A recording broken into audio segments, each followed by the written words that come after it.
Bismillahirrahmanirrahim. Assalamu alaikum. What an incredible victory by Pakistan cricket team up against Sri Lanka in the first ODI, and what a remarkable knock from the bat of Salman Ali Agha. आज के match को Pakistani team ने जो जीत हासिल किया आज के match के अंदर रावलपिंडी क्रिकेट स्टेडियम के अंदर, I am struggling to get के आज का मैच पाकिस्तान को दरअसल जितवाया किसने है। क्या आज का मैच पाकिस्तान को सलमान अली आगा और हुसैन तलत की उस पार्टनरशिप ने जितवाया है, जहां पर पाकिस्तान मुश्किल सूरत हाल से 2-4 था, रिजवान और बाबर की विकेट को लूज कर चुका था, 4 खिलाड़ी हमारे 100 से भी पहले आउट हो गए थे, और वहां से आगा ने और उसके बाद हुसैन तलत ने जो पार्टनरशिप लगाई है वो कमाल थी। लेकिन उसके बाद जो अगली चीज ध्यान में आती है कि क्या आज का मैच पाकिस्तान को उसके बाद वाली पार्टनरशिप जो मोहम्मद नवाज और सलमान आगा के बीच में लगी थी, जहां पर मोहम्मद नवाज ने आकर एक ब्रिस्क इनिंग्स खेली, और Mohammad Nawaz has been a sensational allrounder for Pakistan cricket. क्या पाकिस्तान को मैच वहां से जीत मिली, या फिर हारिस रऊफ का वो bowling spell, what an incredible bowling spell that was, जब श्रीलंका की टीम पहले 10 ओवर्स के अंदर 75 run, they were 75 for none in the first 10 over, और उसके बाद हारिस रऊफ आते हैं, what a magical spell of bowling in the space of 3 overs. Haris Rauf totally destroyed the opposition team batting lineup. जिस तरीके से हारिस रऊफ ने बॉलिंग की, या फिर आज का मैच पाकिस्तान को जितवाया है बाबर आजम के उस फील्डिंग एफर्ट ने, जहां उन्होंने पहले स्लिप के ऊपर what a magical catch that was, वो कैच पकड़ा, और उसके बाद एंड में जाकर भी एक वो जो रनिंग कैच बाबर आजम ने पकड़ा था। क्या आज का मैच बाबर आजम की फील्डिंग ने जितवाया है। मेरा ख्याल से अगर आपको सही मायने में कोई विनर चूज करना आज के मैच में, तो I think has to be Salman Ali Agha and Haris Rauf. The batting performance of Salman Ali Agha, magical century यार, बंदा सेंचुरी बनाकर जा रहा है, और with a strike rate of with a healthy strike rate, मतलब आई थिंक 87 गेंदों पर 105 नॉट आउट बनाया आगा ने। ये कमाल था, ये अपने आप में लाजवाब था। और उसके बाद हारिस रऊफ का bowling spell, what an incredible spell that was यार। 4 विकेटें ली हारिस रऊफ ने, और इंसिडेंटली आज मेरी किसी से हारिस रऊफ के हवाले से बात हो रही थी जो पाकिस्तान बैटिंग कर रहा था उस टाइम पर, और कोई मेरे से ये सवाल पूछा था कि ये हारिस रऊफ किस मर्ज की दवा है, पाकिस्तानी टीम में क्यों खेलता है। तो मैं उसको समझाने की कोशिश कर रहा था किसी तरीके से कि यार Haris Rauf is the match winner of Pakistan cricket team, and look how he bowled today, मतलब he is the match winner on his day, he can won a cricket match for Pakistan single handedly. What a spell of bowling by Haris Rauf. लेकिन आज अगर हम बात करें श्रीलंका के कप्तान, श्रीलंका ने टॉस जीता, टॉस जीतने का पाकिस्तान को पहले बल्लेबाजी की दावत दी, और पाकिस्तान के ओपनर साइम अयूब जो थे वो जल्दी एग्जिट मार गए। उसके बाद फखर जमान से गिला यह है कि पाकिस्तानी टीम फंसी हुई थी, वहां से फखर जमान ने और बाबर आजम ने पाकिस्तानी टीम को रेस्क्यू किया। देखें, अगर आपको बाबर की इनिंग्स की और फखर की इनिंग्स की वैल्यू का अंदाजा करना है ना, तो आप जाकर वो इब्तदाई ओवर देखें, जब 5वें ओवर के अंदर बाबर आजम बैटिंग करने के लिए आया था, उस टाइम कंडीशंस बहुत मुश्किल थी। वी कुड हैव इजीली हमारे 4-5 आउट हो सकते थे, बिल्कुल वैसे ही जैसे साउथ अफ्रीका के खिलाफ दूसरे ओडीआई में हुआ था, कि जब साउथ अफ्रीका के वो गेंदबाज नांदरे बर्गर ने पहले 10 ओवर्स के अंदर या पहले 15 ओवर्स के अंदर पाकिस्तान की बैटिंग को तहस नहस कर दिया था, हमने 4-5 विकेटें गंवा दी थी। लेकिन आज वो जो बाबर की और फखर की पार्टनरशिप थी वो कमाल थी। लेकिन उसके बाद जब 17 ओवर चल रहा था, वहां पर फखर जमान ने एक छक्का लगाया हसरंगा को, आई थिंक वरिंद्र हसरंगा को एक छक्का लगाया, और फिर उसी ओवर में आप दोबारा डाउन जा रहे हो, स्टंप आउट हो रहे हो। वो मेरी नजर में ब्रेन फेलियर था फखर जमान की तरफ से, और फखर जमान के कैलिबर का बल्लेबाज जो इतनी क्रिकेट पाकिस्तान के लिए खेल चुका है यार, how can you do that. मतलब आपको क्या जरूरत है कि जब आपने ऑलरेडी उस ओवर के अंदर एक छक्का हासिल कर लिया है, 8 रन आ चुके थे उस ओवर के अंदर, और आप दोबारा से डाउन द ट्रैक जा रहे हो और फिर उसको 6 हिट करने की कोशिश कर रहे हो, वहां पर एक ब्रेन फील लेता हूं। उसके बाद बाबर आजम, यार how can you miss a straighter one. मतलब बाबर आजम की एक चीज समझ नहीं आ रही है कि बाबर आजम को आखिर तंग क्या कर रहा है। कभी Babar Azam left arm fast bowler से आउट होते हैं, कभी Babar Azam left arm wrist spinner से आउट हो जाते हैं। आज आप हसरंगा की जिस गेंद पर बाबर आजम बोल्ड हुए हैं, मतलब वो स्ट्रेटर वन था यार, एक सिंपल डिलीवरी। उस टाइम कमेंटेटर ने भी एक चीज पॉइंट आउट की कि बाबर के बैट और पैड में इतना बड़ा गैप था। यार how can you leave that much bigger gap in your bat and pad, in between your bat and pad. मतलब ये सिंपली समझ से बाहर है कि बाबर आजम के। लेकिन एनीवेज, मैं आप लोगों ने मेरी माजी में भी वीडियो देखी होंगी, मैं कभी भी टेक्निकल इश्यूज पे ज्यादा बात करने की कोशिश नहीं करता, क्योंकि ये मेरा काम नहीं है। मैं जो एनालाइज कर सकता हूँ वो ये है कि मैच कैसी सूरत हाल कैसी रही, मैच किस तरीके से बना, किस तरीके से गवाया। लेकिन टेक्निकल इश्यूज जो होते हैं उन पर ज्यादा बात मेरा करना शायद उतना ठीक नहीं होगा, सूरज को चिराग दिखाने के बराबर फिर ये बात हो जाएगी। बहरहाल फिर आ जाते हैं वहां पर जब पाकिस्तान ने अपनी 4 विकेटें गंवा दी थी, जब साइम भी इन द हज था, फखर भी बैक था, रिजवान भी आउट हो गया था और एक और विकेट हमारी गिर गई थी बाबर की। उस टाइम पर जो सलमान अली आगा और हुसैन तलत ने पार्टनरशिप लगाई है, दैट वाज सेंसेशनल। और आगा की बैटिंग देखो, सलमान अली आगा की मैं जितनी जितनी जितनी तारीफ करूं ना उतनी कम है। मैं बार बार आप मेरी वीडियोस उठाकर देखो, मैं बकवास कर करके थक गया हूं माजरत के साथ कि किस अकल के अंधे का डिसीजन है कि आपने उसको T20 टीम में भी डाला हुआ है, वहां पे कप्तान भी बनाया हुआ है। He does not deserve to be in your T20 squad.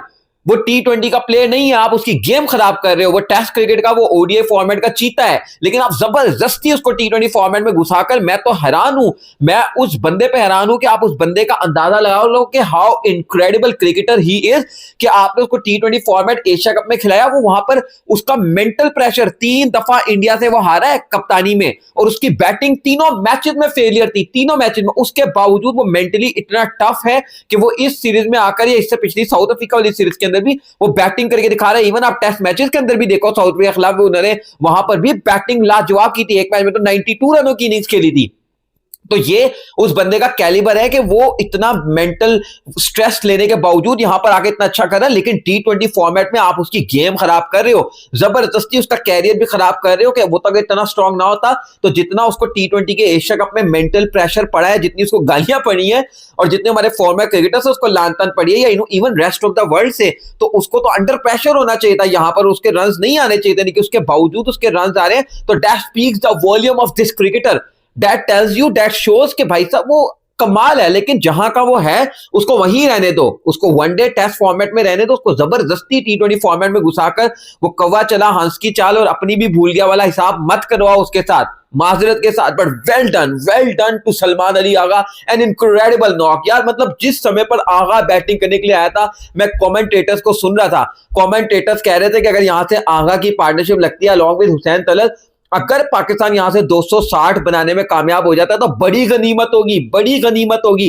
लेकिन Agha have other plans, even Hussain Talat have other plans. यार मैं आगा की तारीफ तो करूं, but what about the knock of Hussain Talat? He played exceptionally well today. और आगा की और हुसैन की पार्टनरशिप ने यह किया कि वो कमेंटेटर जो कि पाकिस्तान के कहते हैं कि अगर 260 भी बना तो कमाल हो जाएगा, पाकिस्तान ने 300 बनाया, 299 बोर्ड पर लगाया, 300 का टारगेट दिया, और एंड में आकर जो नवाज ने हिटिंग की है यार, OMG, he is just becoming an unbelievable all-rounder for Pakistan cricket team।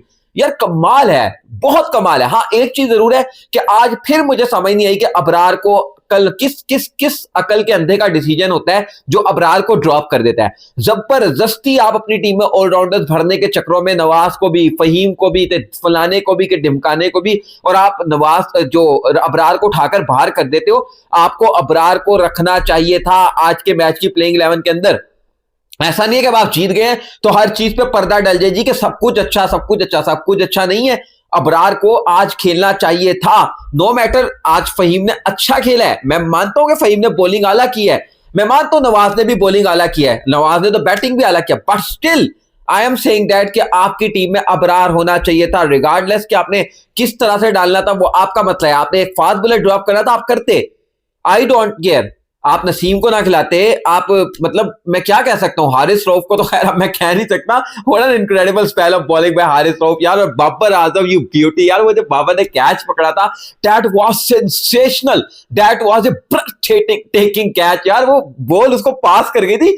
आप ये चीज चेक करें कि उसके रिफ्लेक्सेस चेक करें, that was an unbelievable, that shows the fitness of Babar Azam. incredible catch यार, incredible catch from Babar Azam. वो बॉब्जी ने वहां पर मजा करा दिया था। मतलब आज के दिन की मैं being a big fan of Babar Azam, मेरे लिए तो आज के दिन की हाईलाइट थी बाबर आजम का कैच। माजरत के साथ ऑल्दो सलमान अली अगर did score his century, although Haris Rauf did take 4 wicket haul, but for me the highlight of the day that catch of Babar Azam. और उसके बाद मुझे बाबर आजम ने रनिंग कैच पकड़ा था, और वो जो फिर उसने जेस्चर किया था सेलिब्रेशन का, वो भी कमाल था। और वो कैच भी बाय द वे अच्छा था, वहां पर बाबर आजम ने रनिंग कैच पकड़ा था। तो एक तरफ बाबर आजम ने अपनी स्किल्स दिखाई, दूसरी तरफ बाबर आजम ने रनिंग कैच पकड़कर अपनी स्किल्स दिखाई। लेकिन भाई साहब आज बाबर की फील्डिंग टॉप नॉच थी। वैसे बाय द वे ओवरऑल आप पाकिस्तान की फील्डिंग देखें तो कमाल चल रही है साउथ अफ्रीका के खिलाफ भी, और अब भी पाकिस्तान की फील्डिंग बहुत आला चल रही है। तो ये चीज पाकिस्तान की एक अच्छी है कि पाकिस्तान अपनी फील्डिंग पर काम कर रहा है और फील्डिंग पर काम करने के साथ साथ इंप्रूवमेंट भी आ रही है। तो well done to Pakistan cricket team, एक और जीत हमें मिल गई है अब श्रीलंका के खिलाफ भी, और अब बचे हुए 2 ओडीआई मैचेस हमें दोनों जीतने हैं। देखो ये साउथ अफ्रीका वाला सीन नहीं होना चाहिए कि हमने 2-1 से सीरीज जीत ली, हमें 3-0 से ये सीरीज जीतनी है। We got to be hungry, हमें हंग्री होना होगा, हमें ये नहीं सोचना होगा, कंप्लेसेंट नहीं होना होगा कि जी बस ठीक है हम बस सीरीज जीते। क्यों भाई सीरीज जीते, हम व्हाइट वॉश करेंगे इंशाल्लाह। तो पाकिस्तानी बॉयज को अपने अंदर वही एटीट्यूड कैरी करना होगा। यार आगा जी छा गए हो, Agha ji very well played, very very well played. जिस सिचुएशन से आकर आपने बैटिंग की थी, हुसैन तलत, सलमान अली आगा और Mohammad Nawaz, they were the beauty of the day. और उसके बाद हारिस रऊफ और उसके बाद नसीम शाह ने, वैसे बाय द वे देखें नसीम शाह ने जो वो बोल्ड मारा था ना, what an incredible delivery that was at that time। Sri Lanka match में आ चुका था वहां पर, लेकिन वो जो नसीम शाह ने, वो हमें 2 विकेटें मिली थी बैक टू बैक। पहले मोहम्मद नवाज पे जो रिजी ने स्टंप किया था, वाला स्टंप दैट वाज आल्सो, मतलब presence of mind Mohammad Rizwan ने वो जो स्टंप किया, 5वीं विकेट गिरी। और फिर अगले ओवर में नसीम शाह ने जो बोल्ड मारा था, वहां से भी हमने मैच में ग्रिप पकड़ी थी। मतलब हमने जब 5 और 6 लगातार आउट किए थे, उनके 5वां छठा, वहां से भी हमारा मैच बहुत ज्यादा बना था। लेकिन फिर पाकिस्तानी टीम से एक शिकायत है कि हमने 7 आउट आई थिंक उनके 223 पे कर लिए थे। 223 पे 7 आउट करने के बाद भी आप एंड में जो है वो 7 रनों से मैच जीते हो। मतलब आप बॉलर से रन खा लेते हो एंड में। हसरंगा देखो ना, Wanindu Hasaranga, he is an allrounder. मुझे पता है, मैं जानता हूं कि वो बैटिंग भी कर लेता है, लेकिन he is a bowling allrounder. वहां से हसरंगा से आप इस तरीके की इनिंग्स खिलवा लेते हो, वो 50 स्कोर करके जाता है। तो आपकी भी थोड़ी कमजोरियां हैं कि टेल एंड को आप मॉप नहीं कर पा रहे। साउथ अफ्रीका के खिलाफ भी यही हो रहा था। साउथ अफ्रीका एक तो टेस्ट मैच ले गया था पूरा साउथ अफ्रीका के टेल एंडर्स आपके हाथों से। वो जो केजी रबाड़ा, मतलब ना यार मत याद कराओ, वो याद करने का भी दिल नहीं कर रहा। वो जो आप टेस्ट मैच हारे थे ना रावलपिंडी वाला, वो आपको टेल एंड ना आउट करने की वजह से आप टेस्ट मैच हारे थे। Bharat viewers, congratulations to Pakistan cricket team. Congratulations for Shaheen Shah Afridi for yet another victory under his captaincy, under his leadership. Pakistani team is moving on the right track, especially in ODI cricket. We are on the right track, at least for time being. अभी तो ऐसा ही लग रहा है, और हम अपने घर में जीत रहे हैं। नहीं तो हम टेस्ट क्रिकेट में तो अपने घर में नहीं जीत पाते। ये बड़ी परेशान कुन बात है। वीडियो को लाइक करेगा, चैनल को सब्सक्राइब करेगा, बेल आइकन को लाजमी करेगा। मुलाकात करते हैं नेक्स्ट वीडियो में, तब तक के लिए अल्लाह हाफिज।